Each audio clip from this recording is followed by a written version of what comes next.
The war was being felt by every colonist in the 13 colonies. No one was left with, what am I going to, which side am I going to take? People were being pressured into making decisions. Young men were joining the Continental Forces. Usually the young men that joined that was the second-born, third-born, or fourth-born, because the first-born would inherit the farm and would be staying to farm. The second and third would be in the Continental Forces, probably signed up in the early part of the war for 1 year. But as the war drug on, then the tours of duty extended. It became 2 years, 3 years.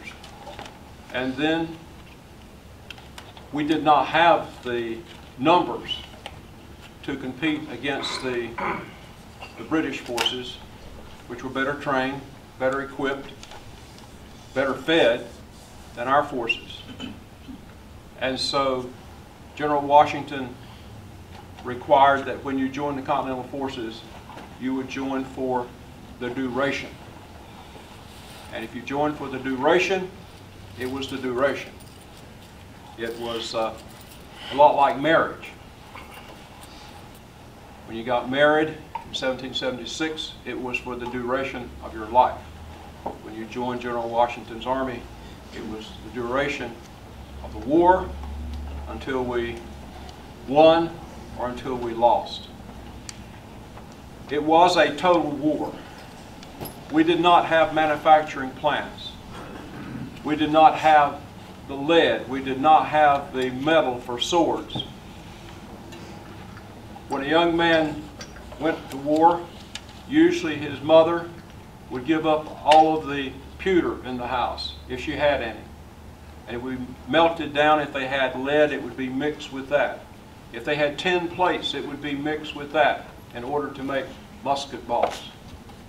So that when he engaged or found the army that he would be fighting with, he would have sufficient musket balls, and hopefully he would have powder, and hopefully the army would provide him with the powder.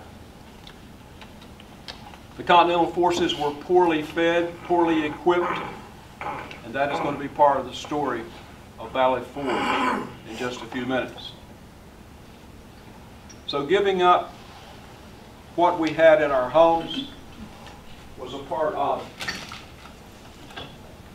The relationship between this old whipsaw and this sword touches one's heart. If you can take yourself back now to 1776, and the war has begun. We're getting, from time to time, in the coffee shops, information that reports that General Washington's forces are not doing very well. He's losing almost every encounter. The public those who have money to pay taxes are beginning to resent paying taxes. They resent his army that marches through Boston, a special parade in order to raise a feeling of patriotism on the part of the citizens so they would pay their taxes. And the citizenry especially did not like the backwoods boys because they had no uniforms, ragged, and they wore that ridiculous little green sprig in their hat or pinned to their body, because without a uniform there was no way to identify your rank or what unit you were with. So if you were just a backwoods boy from Winchester and you joined General Washington's forces, as soon as you became part of a company, you would have to identify with that company. And when you got ready to go into battle, you would find a green tree or a bush, and you would all clip a sprig, and you would pin it on your body or stick it in your hat, and that would identify what company you were with. If the battle, you were fighting some of the Tories and the battle was not going well for the Tories, it is reported that they had they had no self-pride, and they would go clip them a similar liberty sprig, the name became, and they would stick it in their hat so they could be identified with the winning side. So the liberty sprig, which was a symbol of the backwoods boys or the militiamen, became that which was ridiculed by the people in the cities. Marching through Boston, General Washington would put his best dressed troops, the cleanest, the neatest, in front of the parade. He would put the backwoods boys in the middle of the parade, and then he would put better dressed Continental soldiers in the rear so that they could not see the poor, ragged backwoods boys that had gone to fight. When a boy left home, if he had a horse, that meant that he could be in what is called the horse. If he had no horse, he would be in what is called the foot, or the infantry. The horse was the cavalry. But in order to become a part of the horse, you had to have a sword. And if you had a sword and a horse, and you went into camp and you joined Colonel Washington's cavalry, you could go home 30 days early. If you had the sword, if you had a horse, if you had a musket, it means when you mustered out, you would get an extra 5 pounds. But it wasn't so much the 5 pounds. It was, my boy can come home 30 days early. So what is the relationship between the old whipsaw and the sword? They're both metal, yes. Is the family would give up the most valuable tool that they had and give it to the son that was going off to war and tell him to find a blacksmith and melt it down and make him a sword so he could come home 30 days early. The family gave up their pewter, their tin, for his musket balls. What he went to war with was what he had on his back, what he could strap to his horse. And as Master Nathan has no horse, he's walking to Valley Forge, because the word has gone out throughout the colonies from General Washington. We need men at Valley Forge.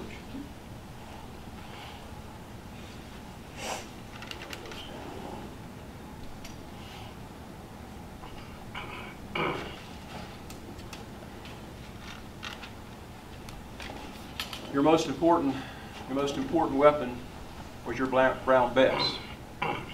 Without your weapon, without your musket, you were a dead man. Musket was called the brown bess for a number of reasons. First of all, it was called the brown bess because men didn't know what else to call it. It had come over from India, maybe through Great Britain, where we had some German blacksmiths that were beginning to start making their own muskets down around Salisbury in the North Carolina colony. But they called it the brown bess, we think, because of Queen Elizabeth, who had ordered that be made for the British troops.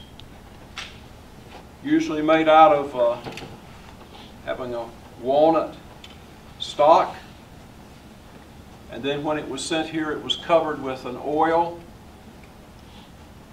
probably melted hog fat.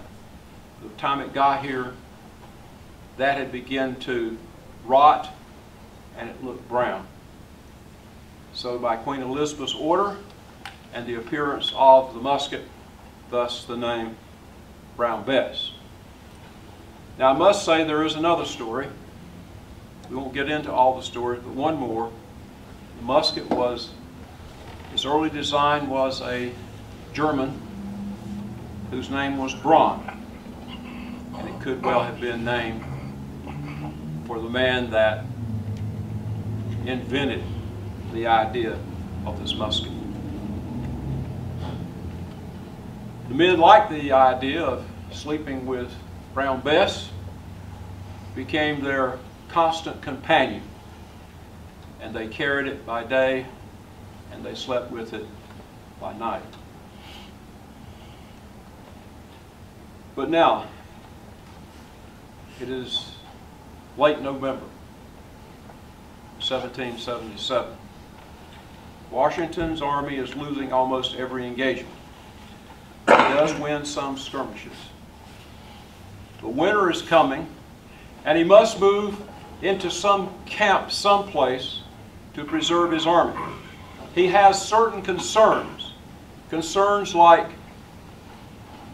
some of the enlistments would be expiring, and men would want to go home. This would be the militia, not the Continentals, because by now the Continentals were in for the duration. But the militiamen would sign up for 60 days, 90 days, 6 months, and when that ended, they had a contract that they could go home. Washington did encourage them, in cases begged them to stay at certain times. But if they said they had to go, they must go, then he let them go.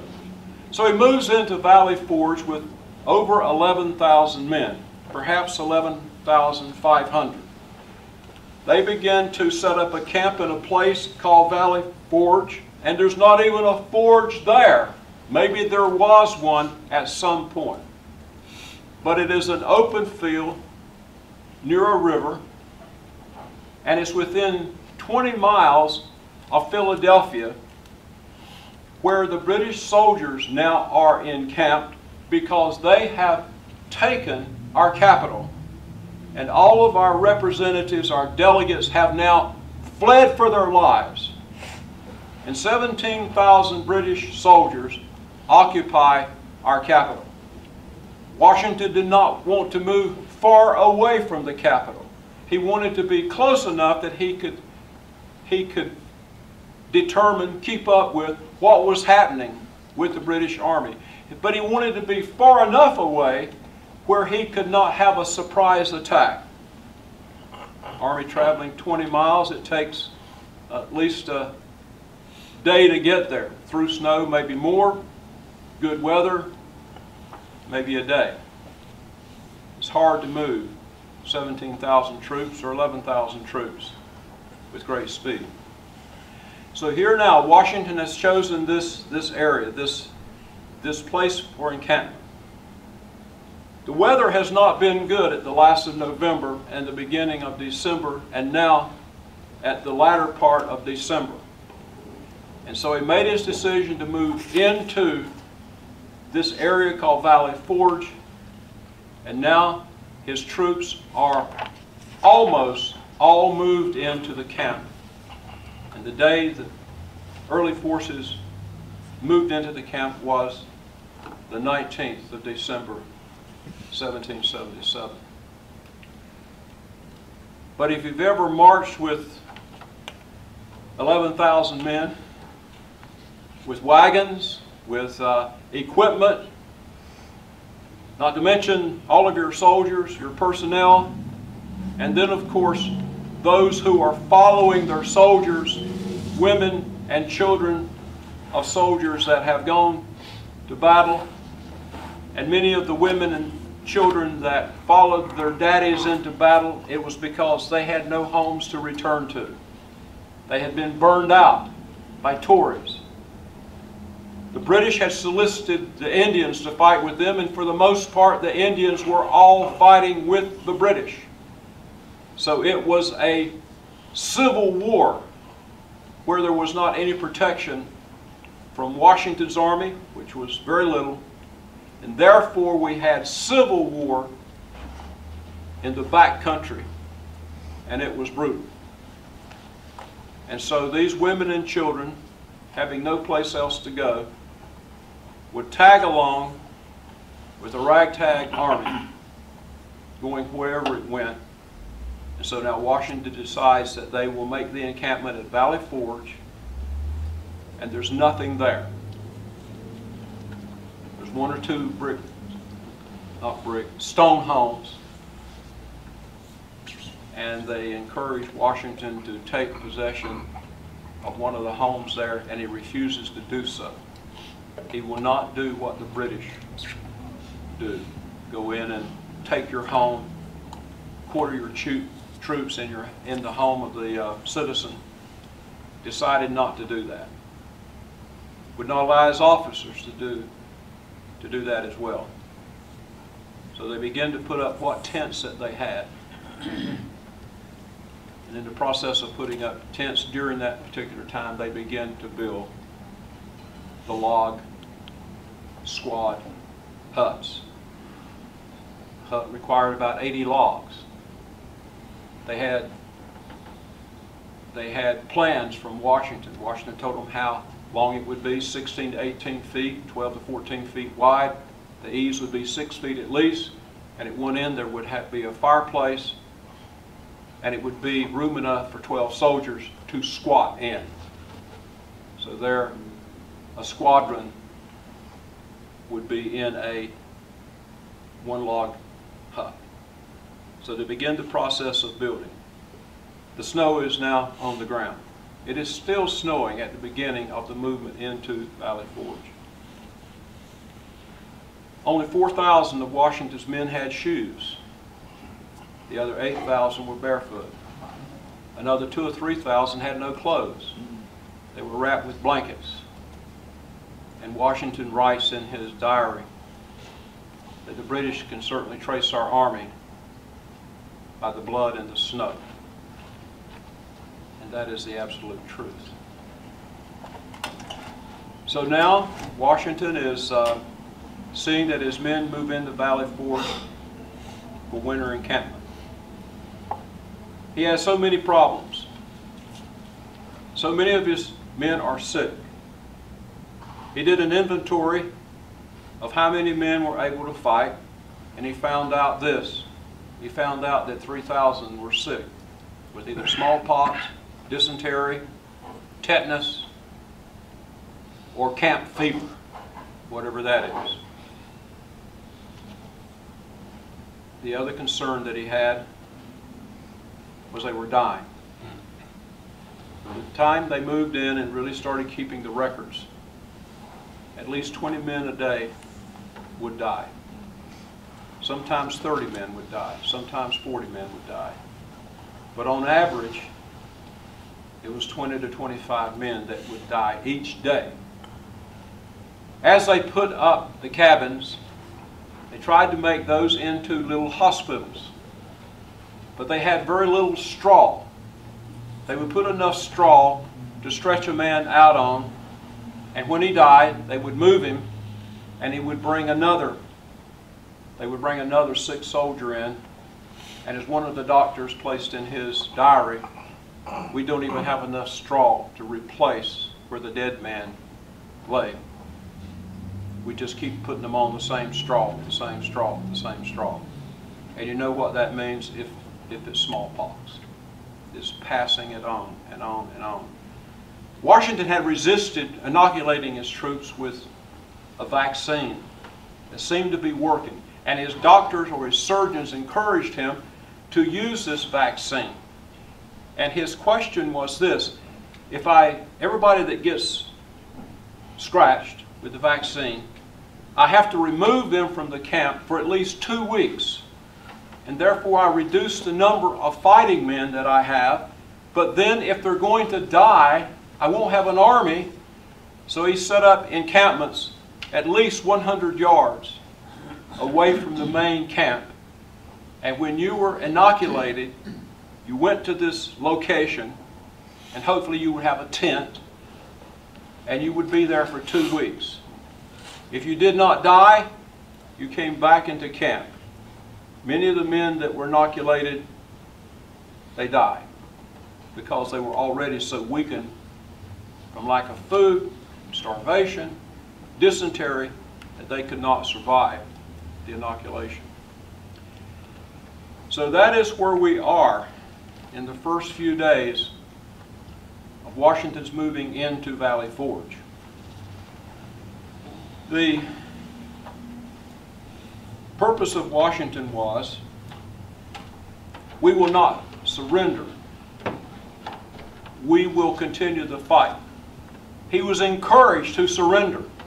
Jacob Duché, the Anglican minister that did the first prayer at the opening of the First Continental Congress, wrote him about a 14-page letter telling him to give up. Now this is coming from the chaplain of the Continental Congress. You cannot win. Your men are dying. You have no ships. You have nothing. Bargain for peace. And Washington would not do it. Jacob Duché was then tried, and he was court-martialed, and he left his country, and he went to England, and another chaplain was selected. Part of the story that you don't hear much about. But Duché could see no hope. Washington would not give up. Washington believed that Providence was with us, that God was with this mission. He personally went out and he bought 6 old merchant ships, and he put cannons on them. He put half-trained sailors. He appointed captains that had been merchants, and that became the first American fleet. 6 cruisers, and the first flag that Washington said that he would fly on his 6 cruisers was this flag. The flag with the pine tree. The first symbol of rebellion in this country was the pine tree.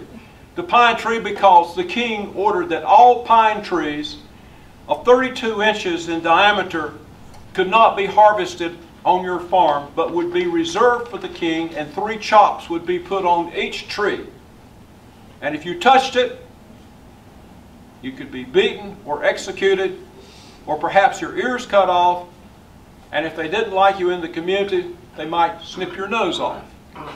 Then they would put you on a horse whose ears they had cut the horse's ears off and cut the horse's tail off, and then they would send you home. That was the type of thing that we were rebelling against. No more. Elmer Henley, a neighbor of mine in Johnston County, resisted paying his taxes. He was put in the locks for 30 days, given 30 lashes at the end of 30 days. Both ears were cut off, and then he was sent away.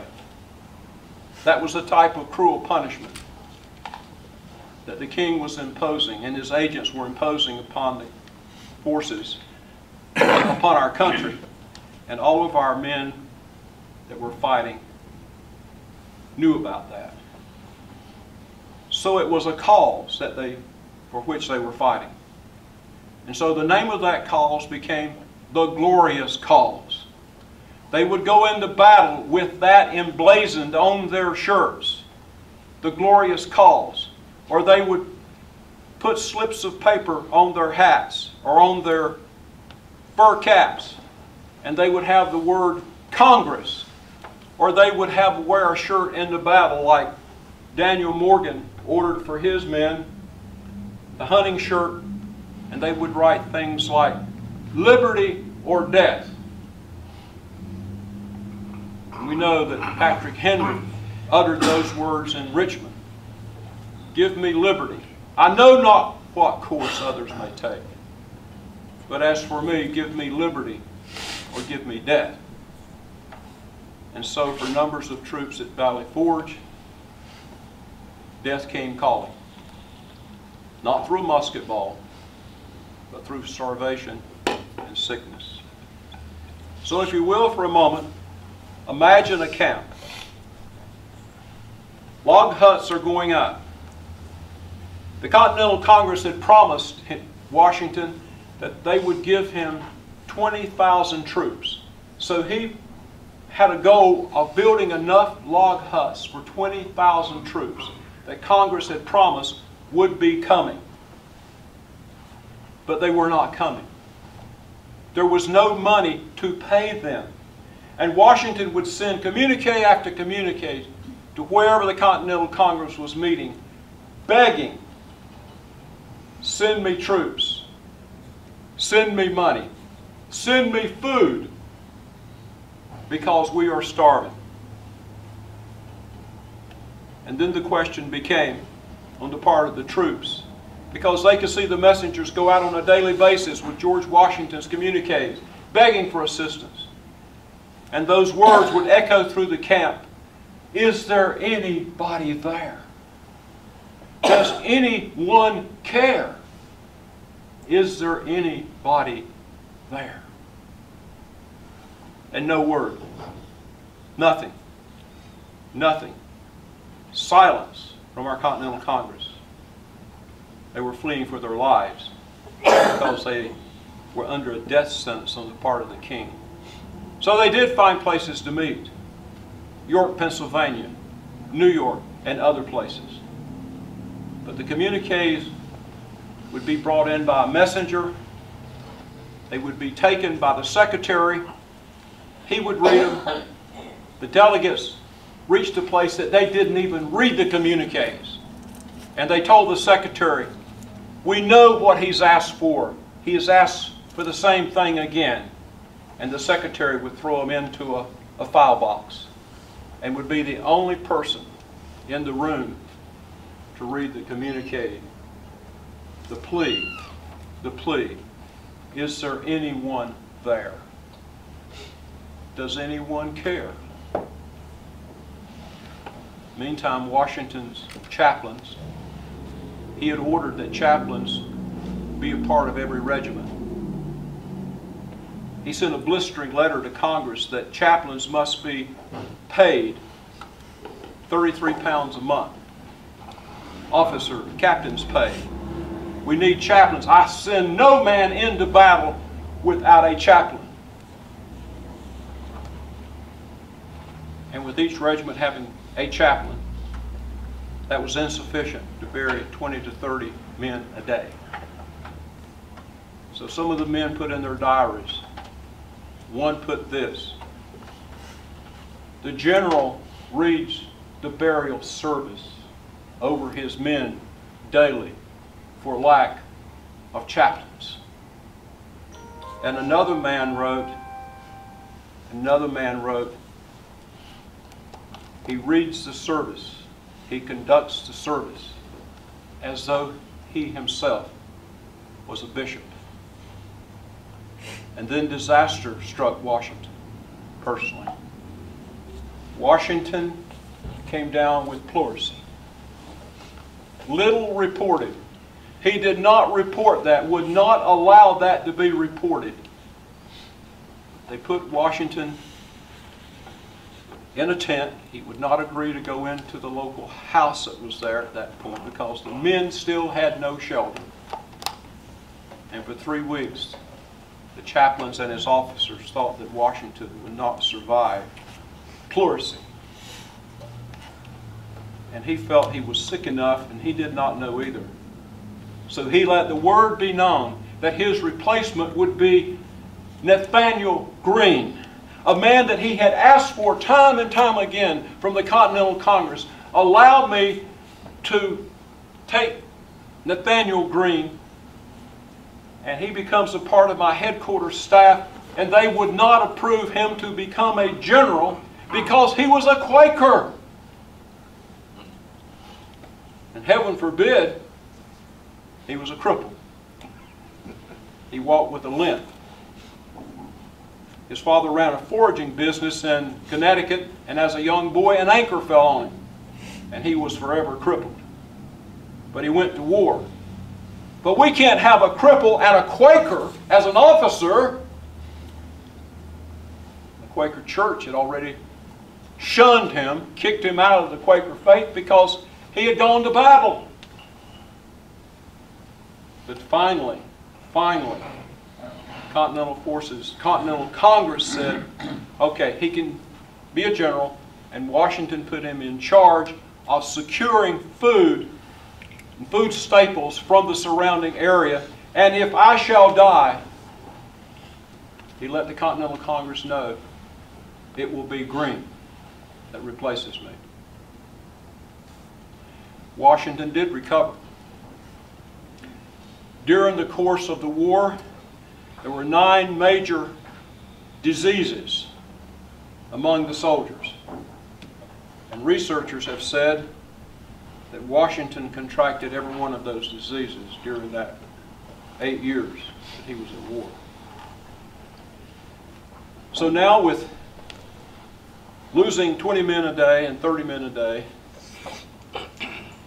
they began to do the horse count.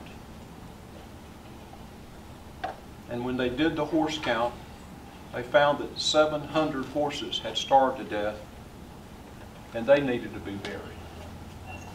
If the British did attack, there was no one to pull cannon now, unless it would be the men who were now skeletons. A visitor went into camp and said, "There's nothing but skeletons. There are skeletons there with no meat on their bones and no muscle, because there is no food."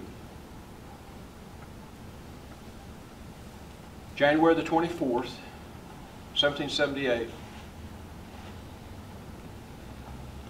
3 men from the Continental Congress came to visit and see what it was really like at Valley Forge. Somebody had read one of the communiques and it was awful, so we'll just go check and see. If it's really as bad as General Washington says it is, we will check on Washington. They were checking on Washington for another reason. Because 3 generals had now petitioned Congress that he be removed as head of our American Army.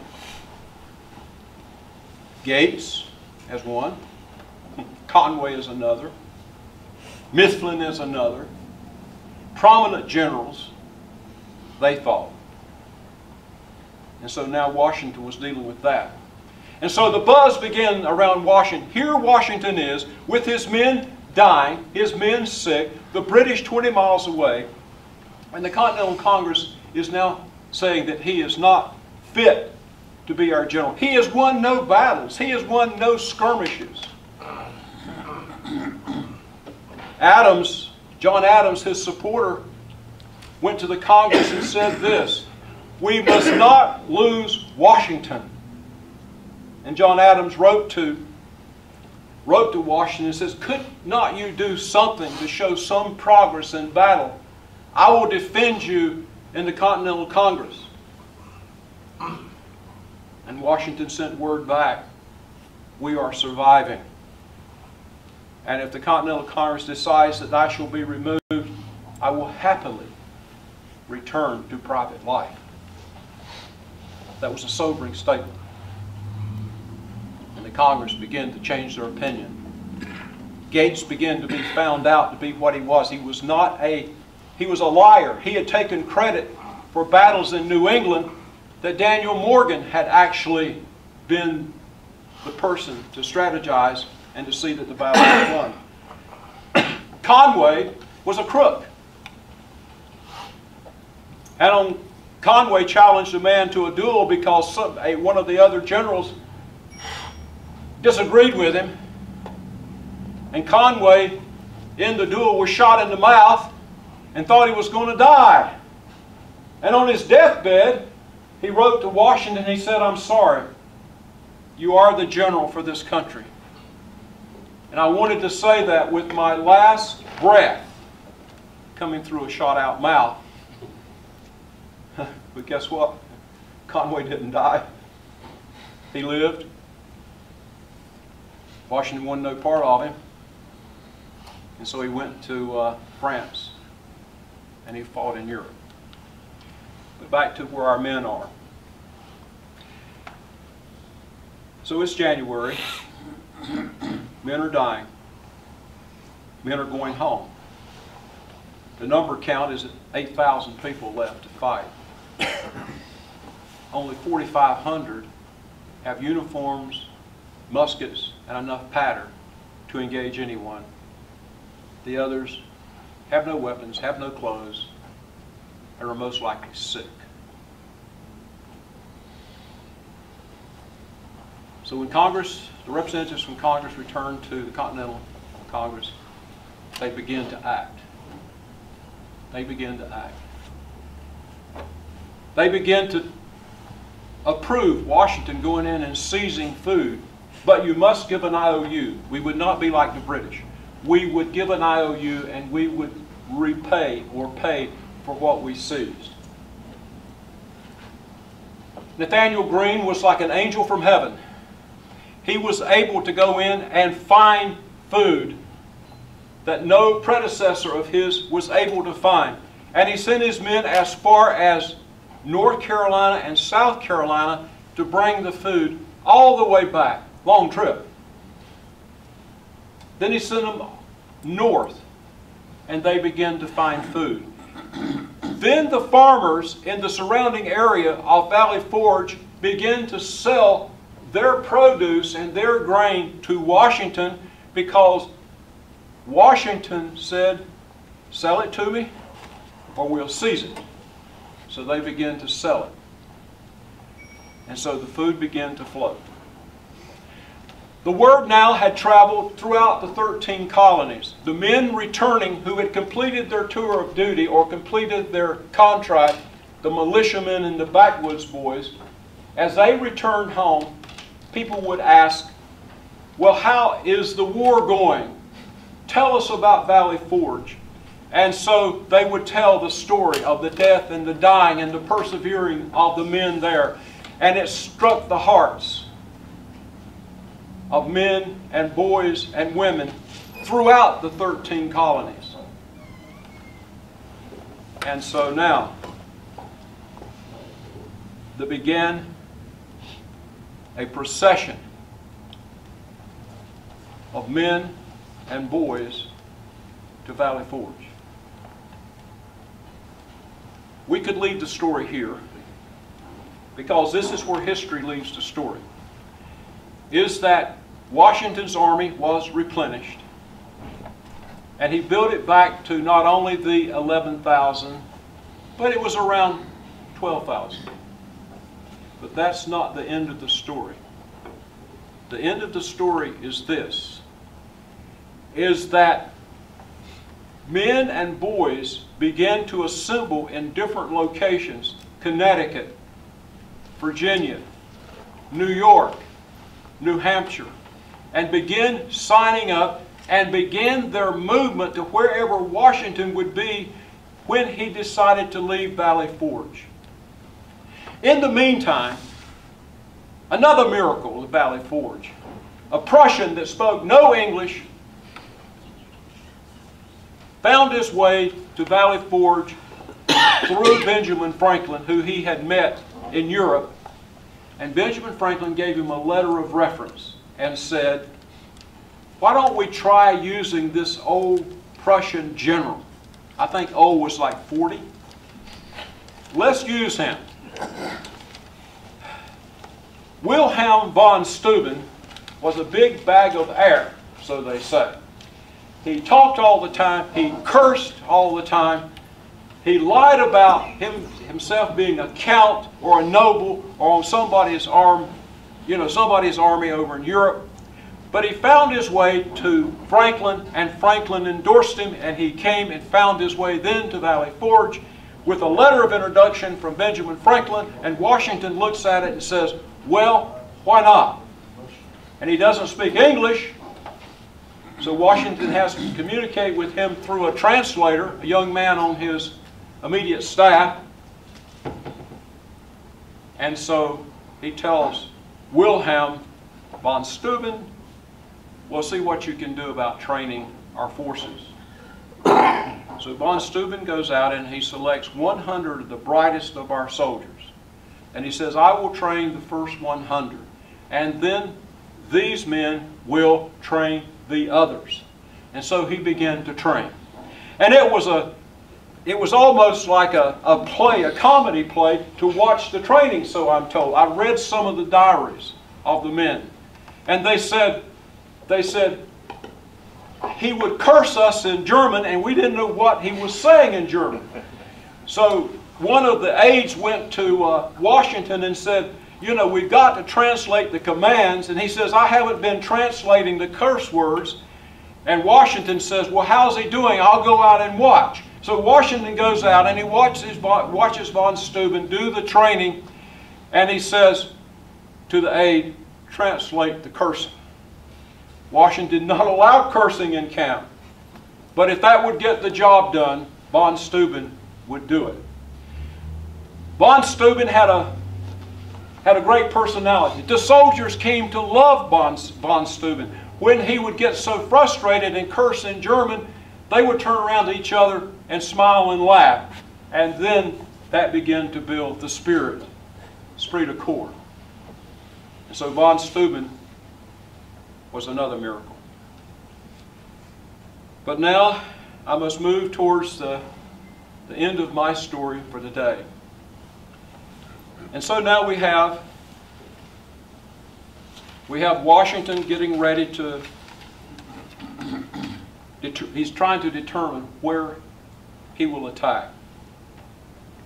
He doesn't have the forces that he thinks he needs, and this is about April.